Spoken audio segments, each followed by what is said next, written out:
Alam nyo, itong kinakataka ko nagulat ako. Kasi kami naman nag-cooperate. Di ba sabi ko, out of respect to the institution, may sabina, pumunta kami. Ang gusto po nilang gawin, ibukod ng isa-isa sa kanya-kanyang mga kwarto, ang bawat isang subject ng sabina at tanungin. Hindi po pwede yun. Now we are trying to get statements na maaring self-incriminatory. Maari kasi I insist, wala kaming tinatago. That papasok na yung right to remain silent dyan. Kasi, with respect to the Marines, ayoko naman pangunahan si Atty. Baligod, pero yung sinasabi nila, with all due respect to our NBI friends, na hindi daw custodial interrogation yon, titignan daw nila yung credibility. Kung sabihin nila hindi credible, is that not a crime of perjury na sasabihin nila? Di ba? Kaya very suspicious po ito and very alarming itong ginagawa nila. Na isasabina nila, i-interviewin nila isa-isa. Alam naman nila, isa lang ang abogado ng 18. Sabi ko nga sa kanila, ano bang partisipasyon ng aking kliyente? He was not mentioned in the sabina. Hindi naman siya inirereklamo. Sabi ko, kung talagang gusto nyo mag-imbestiga, bakit hindi nyo ipatawag? Yung itinuturo, ba't yung nagtuturo ang ipinatatawag nyo? At i-interviewin nyo isa-isa para bang sila gumawa ng krimen? Hindi po tama ito.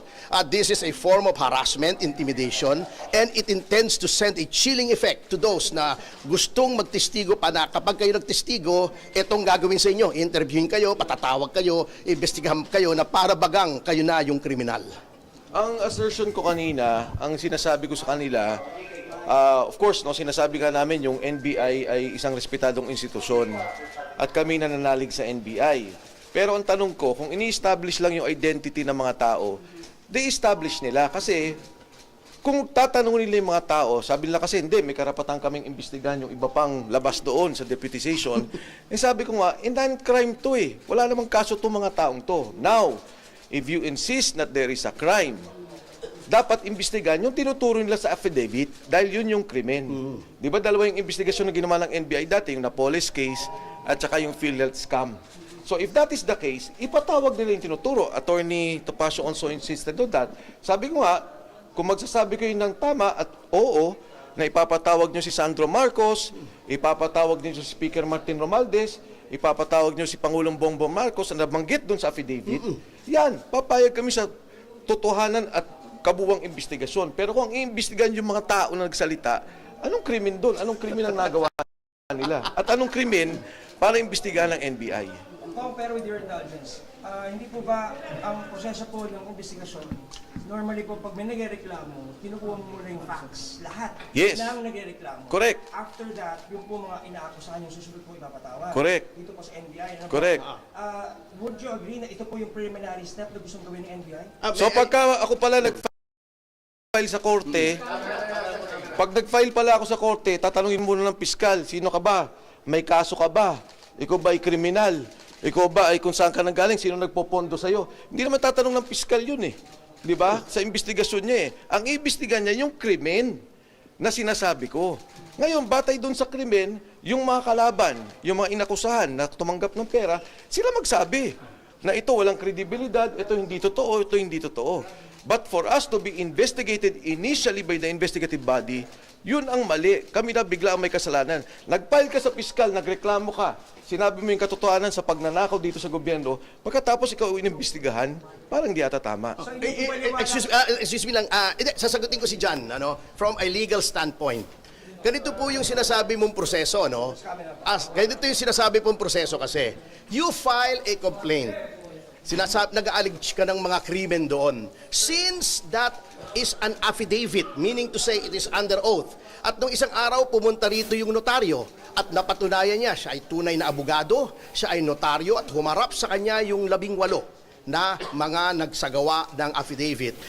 That entitles the affidavit to full faith and credit upon its face. Ano pong ibig sabihin yan?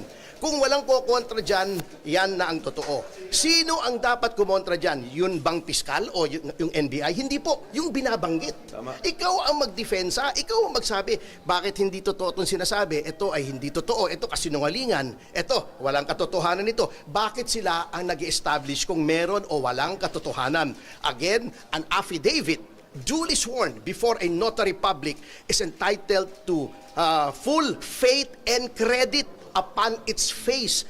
Paniwalaan mo muna yan. Patawag mo muna yung kabila. Pag napatunayan ng kabila na walang katotohanan, saka mo i-dismiss. Hindi yung ikaw ang bubusisiin mo yung complaint. Hindi po ganun yun. You're questioning the process, sir. Yes, the process kasi sinasabi nila, the NBI has plenary powers. Meron. Ngunit the powers of government are not limitless. Kailangan germane to the purpose. Ano bang purpose nito? Merong 18 nag-execute ng affidavit, may sinasabing krimen. You cannot go beyond that.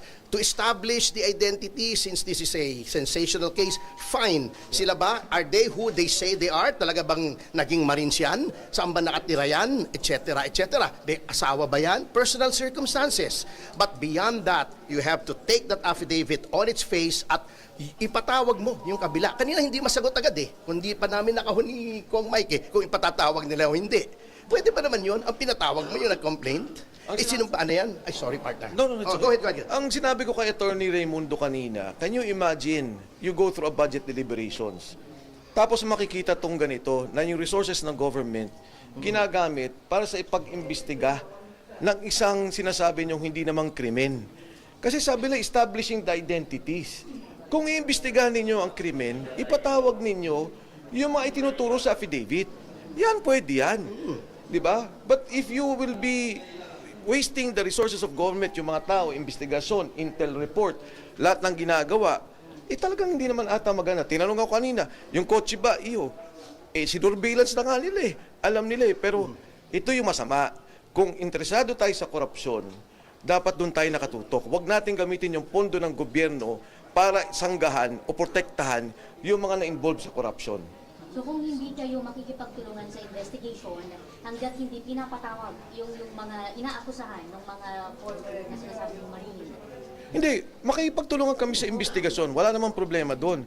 Ang problema lang, ang sinabing deputization ng ombudsman dito, establishment of their identities. Di ba? Yun ang mga sinabi. And if I may quote directly yung sinabi ng Sabina.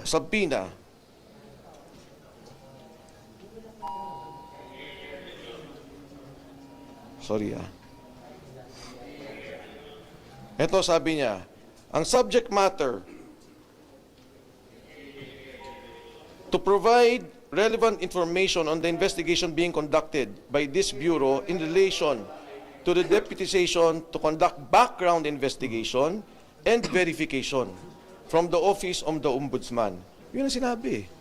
Background investigation and verification. Yung sa GC ko po, meron pong kopya niyang sabina na yan. You can see for yourselves. Sorry, just to simplify, ang pagkakaintindi namin, ang ginagawa ng NBI, ina-check din nila yung credibility nga po kung nagsisinungaling ba, nag-aakusa. May I answer that, partner? Go.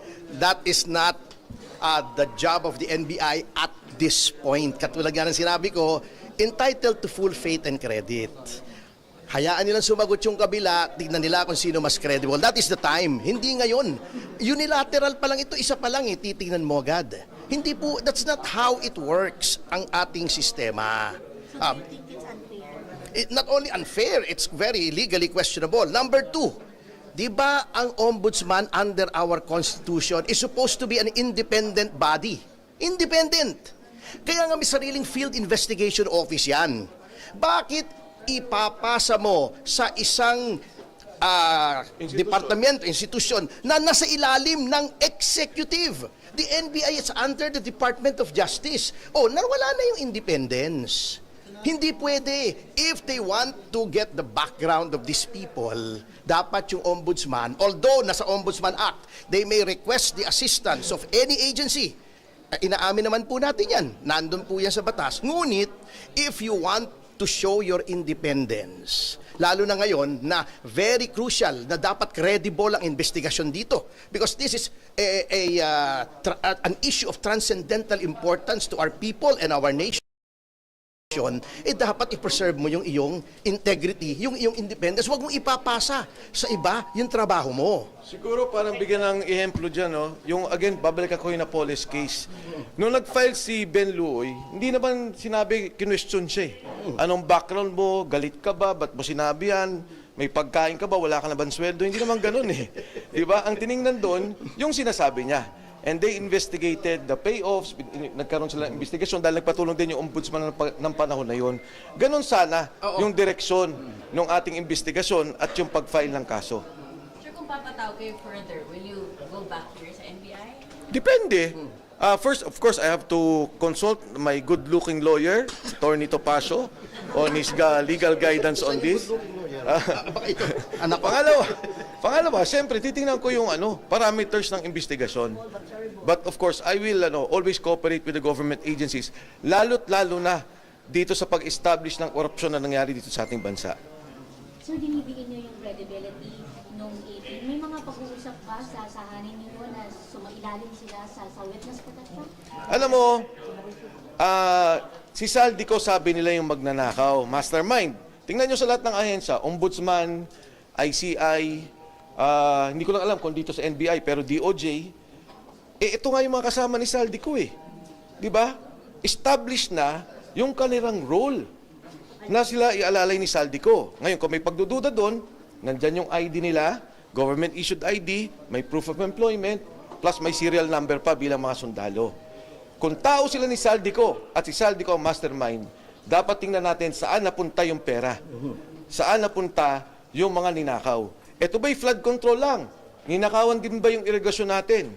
Ninakawan din ba yung pondo natin sa PhilHealth? Ninakaw din ba yung pondo doon sa subway?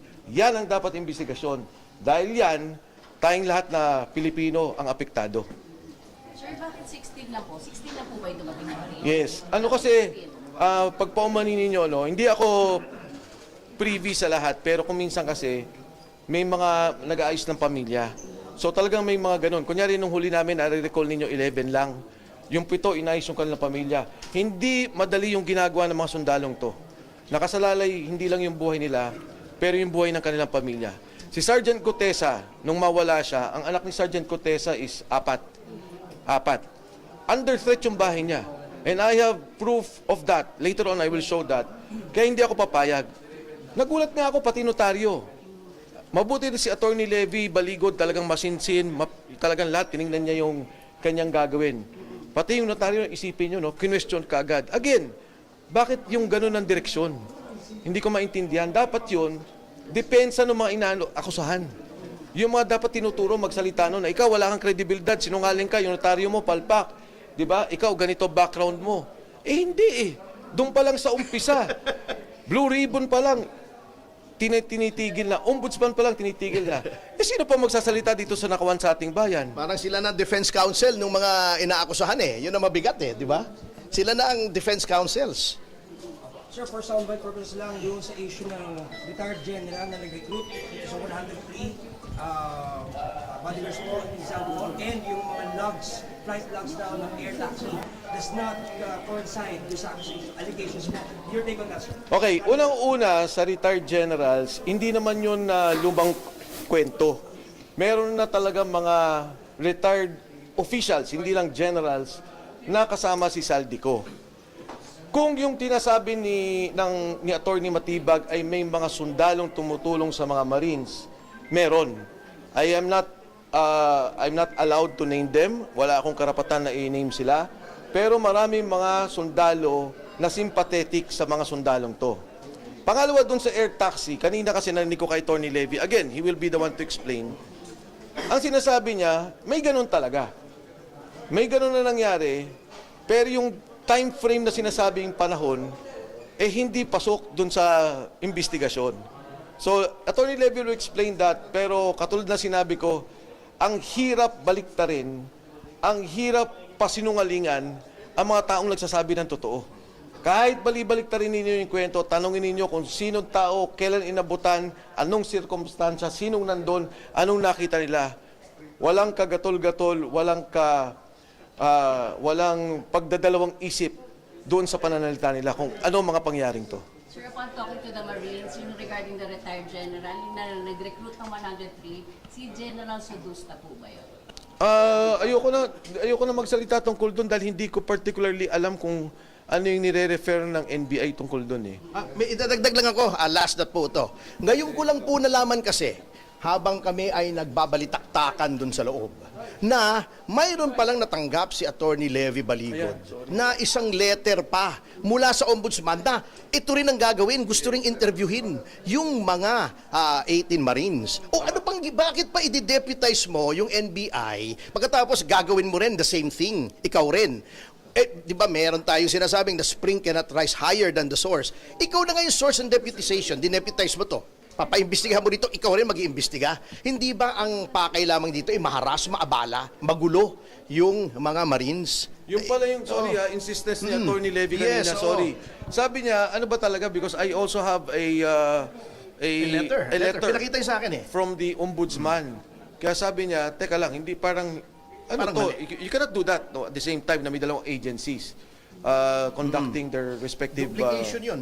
Yes. Sir, ano, invitation, subpoena? Letter daw. Letter lang, letter. Kailan sila pinapaharap yung agency? Hindi ko na sasabihin, hayaan nyo na si Attorney Baligod. That's not for me to share. So sa inyo po paniwala, hindi nyo po kailangan ito sa NBI kung meron sa ombudsman. Useless ito eh. Useless. I will not mince words. Sorry sa mga kaibigan natin sa NBI. Marami tayong kaibigan dito. Pero this is useless. Not as an affront to the NBI, pero kung may dalawang investigasyon kasi, talaga namang hindi pwede. Yun lang naman ang point ni Attorney Topacio doon. Pero yung NBI po ang unang nagpadala sa Oo.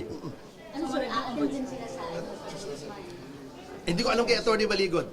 That's for him to answer. Ang akin lang, libanagin ko sa mga kaibigan natin. Ako galing din po ako sa NBI nung panahon ni Mayor Lim eh. Di ba nag-NBI siya bago siya naging mayor?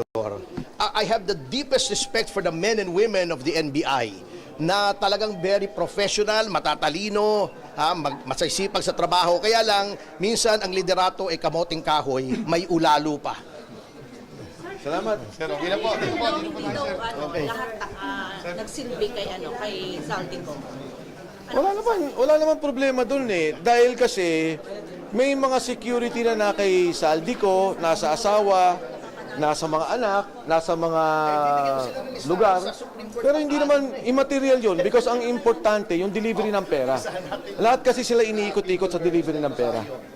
Sir, ano yung nakalagay sa letter? Ba't sila pinapapunta ng ombudsman para i-establish yung kanilang recommendation? Wala, hindi ko nakita eh. Nabanggit lang ni Attorney Levy. Baka papameriendahin. Pero wala naman nabanggit. Sir, next I know, basta ang sabi lang ni Attorney Levy, yun nga, there are two invitations. So I'd like to be clarified because there are two bodies involved. And there may be a duplication and in fact, conflicting. Baka magka-conflict sa investigation and there will be a problem. Salamat po. Thank you po.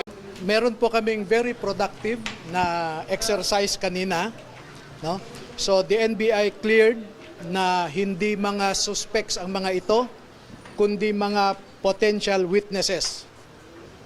At magkakaroon kami ng susunod na proseso para maglatag kami ng ebidensya laban doon sa mga pinangalanan nila sa kanilang affidavit. When you say may panibagong proseso, babalik ko pa rin ito. Babalik kami dito para sa mga dokumento, mga ibang ebidensya. Paano po yung mga naging tanungan po kanina, attorney? Well, ang sabi kasi sa subpoena, they just want to establish the identity ng mga 18. So, sabi ko, okay lang kami sa identity. So, pinakita namin yung kanilang serial number, government-issued identification cards, etc. And then, sabi ko, pumayag kami na magtanong pa sila. Kaya inisa-isa nilang tinanong kanina. No? Inisa-isa silang tinanong kanina at okay naman. Sabi ko nga, very productive po yung araw na ito para sa hinahangad natin na magkaroon ng hustisya doon sa mga ninakaw sa kaban ng bayan. Attorney, initially po, ang gusto daw po ng NBI ay gusto po ng one-on-one interview sa 80 Marines. Pero ano po yung naging tinatapusan po nito? Oo, pinayagan ko.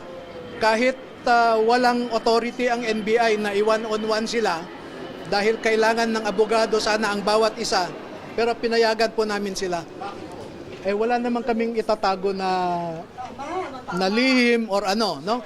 So, kaya nga sila nag-affidavit, handa po silang panindigan yung kanilang sinasabi.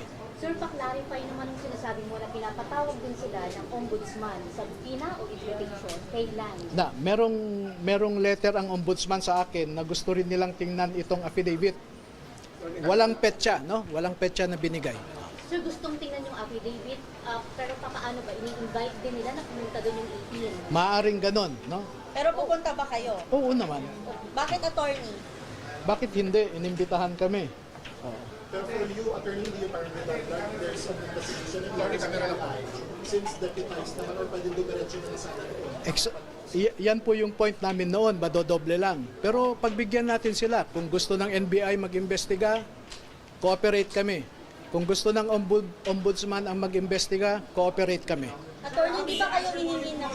Na di umano ay may mga sinabi ng po ilang mga members po ng APPs na hindi po tumutugma. Tulad po nung flight logs na air taxi na di umano from 2023 to 2025. Wala daw kung ganong klase ng pag-ipad. Okay. Ng Ilocos. Ano po tuloy niyo? Ganito na lang, no? Kasi ang clarify namin kanina yung mga sinasabi ni Director Matibag sa media, no? Narinig nyo naman siguro, napanood nyo. Unang sinabi ni Director Matibag, 14 lamang daw ang Marines. So, pinakita namin na 16 talaga ang Marines, 2 ang Army. So, napatunayan namin na hindi totoo yung mga alegasyon ni Director Matibag. Pangalawa, yung sinasabi niyang isang general daw, class 75 ng PMA, ang nag-recruit sa kanila. Pinabulaanan namin yon na hindi totoo. Number 3, ang sinasabi ni Director Matibag, nagpirma lamang ang mga ito dahil meron silang economic problems, no? Economic reasons daw. At ipinakita namin na hindi kami nabayaran, bagkus ang gusto lang namin ay lumabas ang katotohanan tungkol sa bilyon-bilyong ninakaw sa kaban ng bayan. Yung flight detail na sinasabi po ninyo, ang sabi ni Director Matibag, sa 2023 to 2025, di ba sinabi niya, ay wala daw eroplano ng air taxi pumuntang Ilocos. Kinaligtaan niya yung 2022. Bakit ba 23 to 25 lang ang sinasabi niya? Kasi 2022, nag-deliver sa Ilocos na gamit ang eroplano. So, hindi ko alam kung saan nanggagaling yung intel o impormasyon ni Director Matibag. At lahat po yan, naklaro namin kanina at sa tingin ko, nakumbinsi naman ang mga investigador. So you're saying, sir, na 2022, pero sigurado may flight logs po yun? Yes. Oo. Ang sinabi lang niya, 23 to 25 eh. He conveniently skipped 2022. Hindi dapat ganun ang investigador. Ang investigador, bago magbukas ng bunganga, he should first be sure of his facts. Dito po, hindi ko alam kung saan nanggagaling yung sinasabi ni Director. Kanina po kinusyon ni Topacio yung leadership ni Matibag dito sa NBI. Do you share the same sentiment? Hindi ko po narinig yung sinabi ni Topacio so hindi ako makapag-comment. Kamoting kahoy daw yung minsan yung mga liderato ng NBI. What's your comment po? Ayaw kong mag-comment. Idea niya yun or opinion niya. Attorney, hindi ba kayo hihingi ng security kasi sabi mo nakatanggap sila ng death threat? Kaya naman nating i-handle yan. In fact, sabi ko nga kanina sa taas, merong 3 bahay ng mga dating sundalo na pinasok. Hindi yung mga kasamahan ng mga ito. Isa sa Cagayan, isa sa Iloilo, pananakot, no? Pinasok nila, sir? 3 sa 18 ex-Marines, yung pinasok ng bahay. Hindi kasama sa 18. Kasamahan nila dati kay Saldico na trabahante, pinasok ang bahay ng 3, no? Pananakot. Pero attorney, hindi naman inutusan kayo ni Zaldico. Hindi. Hindi ko man kilala yan. Gusto ko nga makulong siya dahil sa pagnanakaw niya Sir, para malinaw lang, willing kayong mag-submit ng independent affidavits isa-isa sa ombudsman, sir? Walang problema kung ano man ang gusto nilang forma. Kung hindi nila maintindihan ang ibig sabihin ng joint affidavit, pwede kaming mag-individual, walang issue. Sir, satisfied na po ba kayo na dito ginagawa yung investigasyon? O mas gusto nyo pa rin pong matuloy sa Senado yung mga Bahala rin po ang Senado. Wala kaming impluensya sa kanila. Pero kahit saan kami dalhin, pupunta kami para lang lumabas ang katotohanan. They test the credibility of the 18. We are open to that. Sir, 100 daw po yung pinausap, umano, and 38 daw yung pumayag, including the 18 Marines. May 20 daw pa po na... Hindi ko alam din yan eh. Kaya nga, hindi ko alam kung saan nanggagaling yan. Pero may lalantad pa, attorney. Ayoko munang sagutin yan. Sir, ano yung kwento doon sa tatlo yung pinasok yung bahay, yung mga kasamahan nila? Pakwento lang. Ang idea, ang assessment ko, pananakot lang. Yung may idea kayo, sir, sino? bakit hindi po sila tinagin? Bakit po yung mga kasama? Oo, yes. Para wala nang lumabas na iba pa. Sir, sino? Yung may idea kayo, sino yung nasa likod yung mga pumasok pa sa... Oh, meron akong idea pero hindi ko ma-share. So may lalabas pa talaga sa Hindi, ayaw ko munang sagutin yan. Mga ilan pa yan, attorney? Mga ilan na lang? Hindi ko alam kasi ang computation ni director 100 pa daw. Hindi, Oh, 20 hindi- daw po including the 18, so may 20 pa raw po na. Hindi ko rin alam yan po. Attorney, pero sa inyo, sir, meron po bang lalabas or wala? Ayaw ko munang sagutin. Sir, you're not confirming na Anong wala? klaseng death threat, sir? Yung natatanggap nila? Anong klaseng death Kasi threat? sir, di ba yung tatlo pinasok Hindi, na? nasabi naman na namin yung text messages eh. Anong sabi, sir, sa ano? Mag-ingat kayo kasi kung hindi nyo mapataob itong gobyerno, meron din kayong kalalagyan. Yung mga ganun. Kailan nyo natanggap yun, sir? Sometime February. Early week. First week. Ilang messages? Sunod-sunod kasi yun eh. Sunod-sunod. Nakatumatak po sa inyo. Ayun, yung galing pa yun sa active na military officer. Directly pinasa po sa inyo o ipinasa lang po Sa kanila. Hindi, sa kanila lahat. Sir, lahat sila nakatanggap ng text message. Yeah, may dalawang nakatanggap kaya pinabasa sa kasamahan nila. before press con, sir. Yes, yes. So alam, sir, na lilitaw. O yun yung nag-trigger sa inyo para lumabas. Paano ba, sir? Hindi naman, hindi kami affected sa threats. Okay po. Totoo po ba sa 18, hindi, walo dyan, hindi daw naging tauhan ni Saldi? Klinaro na namin yun. Hindi namin alam kung saan nanggaling yung sinasabi ni Direktor. Pero naipakita namin ang pruweba na 16 ang Marines, 2 ang Army. May driver po. Yung driver na sinasabi na daw. Naku, si Direktor ang tanungin nyo dun kasi hindi tama yung sinasabi niya eh. Attorney, kailan po kayo babalik at ano po yung inyong pake na ma-accomplish yung pagbalik sa inyo? Next week, babalik kami para dala na namin yung mga ibang ebidensya. Kasi yung subpoena nga, iba eh, nakalagay lang doon to verify the identity. Hindi naman nila sinabing dalhin nyo ang mga ebidensya nyo. So next week po yun, next week. Anong date, sir? Anong date? Ah, Sir, lahat kayo, sir. lahat. Parang 19 niya, hindi ko makuha. Bibigyan daw nila ako ng sulat. Basta next week, no? Statement from one of your clients, so kamusta kanina yung Okay. Satisfied kami sa nangyari kanina. sir, pwede one of your clients, isa sa kanila, okay lang? Pwede.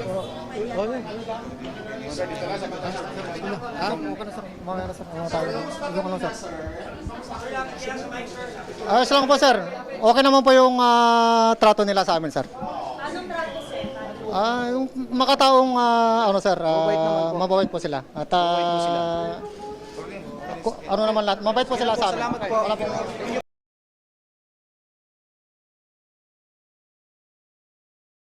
Kami ang boses ng masa, hindi natatakot. Katotohanan lang, di kami nalulunod. Walang bahid ng sismis, lahat ay totoo. Kahit sino ka pa, pag mali ka babanatan ka. Walang pinipili kulay, wala kaming kinikilingan. Basta pa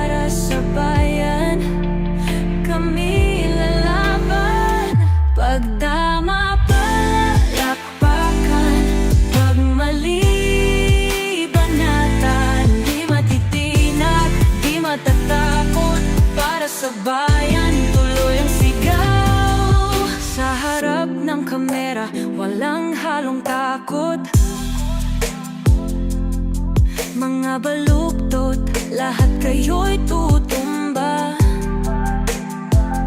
Ang hustisya at totoo, yun lang ang mahalaga. Kahit sinong harang, di kami matitinag. Walang Pilipino